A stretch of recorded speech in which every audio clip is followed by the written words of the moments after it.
ভাই এটা কি গাড়ি? এই গাড়িটার সমস্যা কি?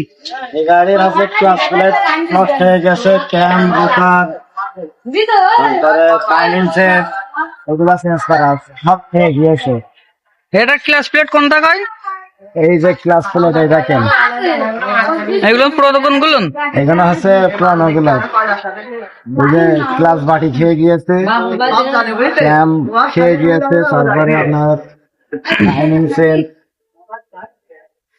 আর আপনি যেটা চেম্বারে লাগাচ্ছেন এটা কি লাগাচ্ছেন? এটা কালো কালো মতো, এগুলো হচ্ছে ইঞ্জিলাটা বলে, ইঞ্জিন আটা। ইঞ্জিলাটা ও, এটা দিলে এক কথায় মানে গ্যাসকেট লিক করবে না, মোবিল ঘামবে না। করবে না, মোবিল ঘামবে না।